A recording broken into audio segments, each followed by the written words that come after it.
Sa 15 na paso, Santa Maria Jacobo. Suno sa mga mangit-alamon, ang babayi sa Ebanghelyo na ginahambal na iloy ni Santiago, amo si Santa Maria Jacobo. May sa lingwahe ng Griego, ang ngalan ni Santiago na gakahulugan sa Hakot. Ang imahe ni Santa Maria Jacobo ay makita na nagadala sa silbi. Iti simbolo sa iyang katungdanan na limpyuhan ang lulubngan ni Jesus sa tiol sa siya mabanhaw. Isa si Maria Jacobo sa mga babayi nga unang gid makasaksi sa pagkabanhaw sa aton Ginoo. Ang paso sa Santa Maria Jacobo ginapanagihan sa heirs of the late Regina Villarreal, care of Villarreal, Johnson, and Bercades families.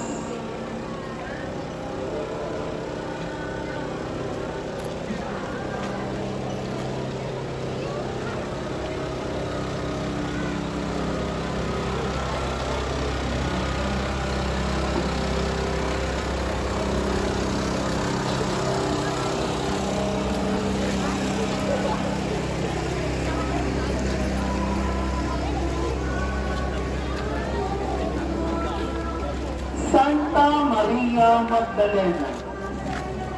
Si Maria Magdalena nakasala si Tuman.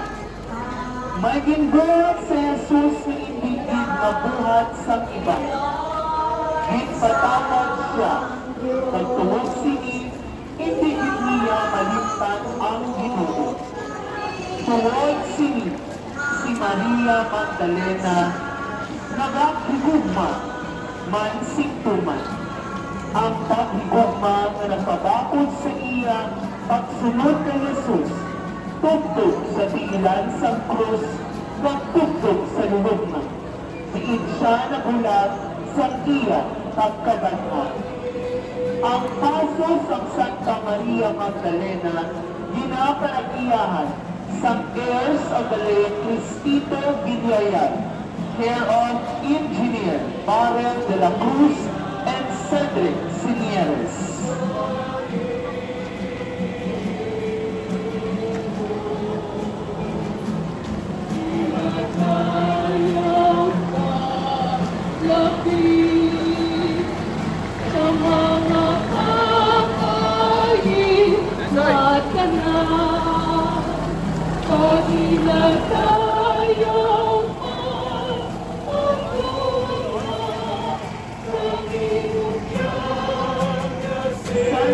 Maria Magdalena sa krus.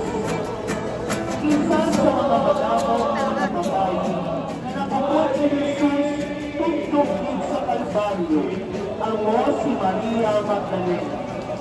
Sa patay na ang lawas sa aton Ginoo sa krus, dito nagtinir si Maria Magdalena na nagahinigi ang nagapanalak dito. Sing may dakugin nga pagtahod, pagsimba, kag pagpanginbulahan, din kilala niya ang krus nga amo ang nanging simbolo sa iya kapatawaran kag kaluwasan. Ang paso sang Santa Maria Magdalena sa krus ginapanagiyahan sang heirs of the late Patria Ocampo, care of Choir Officer Dino Ocampo and family.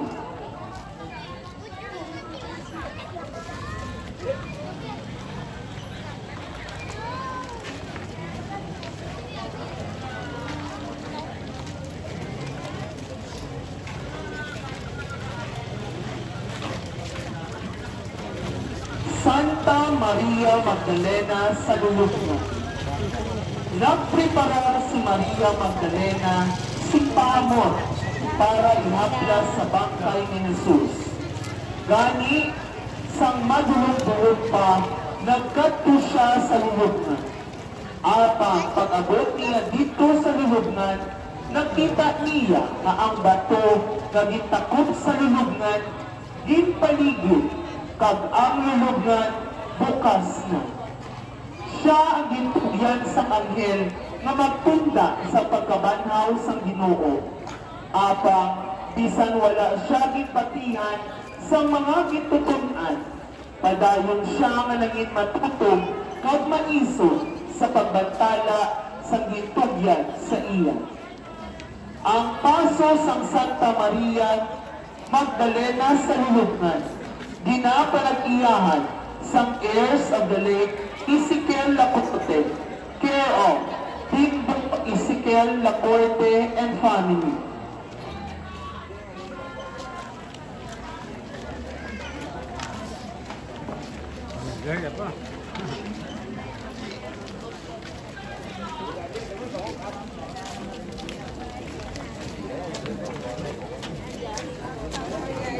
Ika-19 nga paso, San Juan.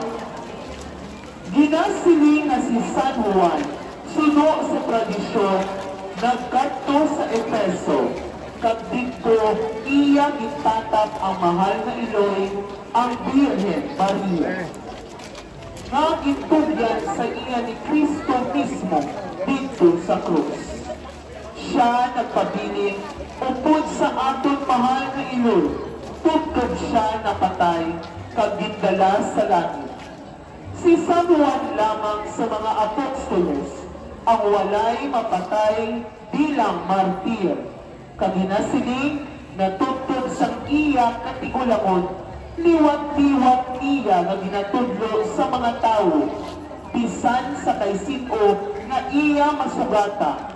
Ang pinakadako nga sugo sa Ginoo, maghigugmaanay kamo.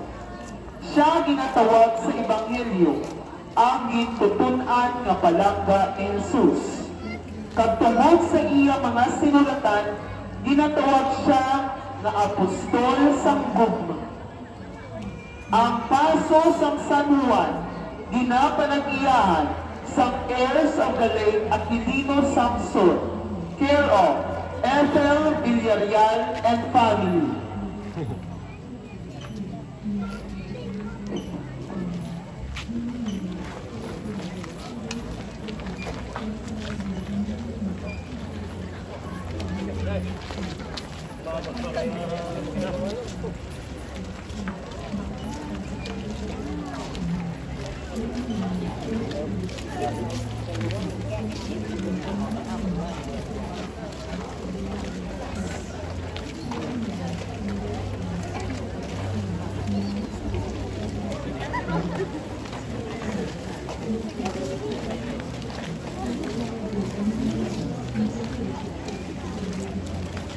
Ika-20 nga paso, ang Santo Entierro. Amo ini ang mayor nga paso sa Biyernes Santo, ang paso sa napatay kag igalubong nga Kristo. Sa sini ginapamalandong naton na si Ginoong Jesucristo, bangon siya matuod nga tao sa tanan nga butang, luwas lamang sa sala. Nag-ambit man sang atong tawhanon nga ginaugali, namatay siya kag inlubong sunod sa mga pamaagi sa iya panahon. Tan-awon naton kag kilalahon diri sa bangkay ni Jesus, hindi ang isa ka manluluwas nga patay, kundi ang isa ka manluluwas nga nagpaubos kag nagpaambit sa aton tawhanon nga kabuhi. Agon makita kag matuoran naton ang dalan kamatuoran kag kabuhi nga iya gintanyag sa aton. Hangtod naton nga sunod sa kabubuton sang Dios Amay, ang kamatayon ni Kristo hindi pagbulabot sa iya pagkabanhaw. Sa iya kamatayon kag pagkabanhaw, amo ang pinakamatuod kag pinasahi nga pamaagi sa pagpatawad kag pagluwas sa aton. Ang Ginoo mismo nagsiling, ang isa ka binhi sa umay, hindi magdamo kung hindi pagipangga sa duta kag mapatay. Kung mapatay ini, magapamunga ini sa madamo. Sa paglubog kay Kristo, ilubog man naton ang aton malain nga panimuon kag mga paginawi. Abot upod sa pagkabanhaw, magabahol man kita, sumong ginpag-o kag ginpabasko ng mga anak sa Diyos, nahiwan sa kamatayon kag sa pagkaulipod sa sala, kag nagakalipay sa kabuhi sang grasya. Ang paso sa Santo Inquiero, ginapanag-iyahan sang heirs of the late Eusebio Villarreal, care of Villarreal and Martinino families.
Ang katapusan nga paso, Virgen Dolorosa, ang masinubukod nga Virgen, Iloy sang Diyos. Piling nga imahin sa aton mahal nga Iloy, nagapanungdong sa aton sang mapag-un nga pagdilipusa nanday Jesus kag Maria. Sa mga kasakit kag pag-antos ni Jesus, ang atong Iloy nag-antos man, bangod siya ang Iloy sa atong Ginoo. Ang tinaga na Dolorosa, isa ka tinaga na pinagsila, na kung sa Europe, nag-aantos, o kung may kasakit. Ang imahen sa Dolorosa, nagapahayag sa mga kasakit na inagihan niya sa pagtuman sa ilang misyon bilang Iloy sa Diyos. Ang paso sa Mater Dolorosa, ginapanag-iyahan sa heirs of the late Valentino Martinez, care of Teresita Macanan Alba and Mrs. Laida Macanan Galvez and family.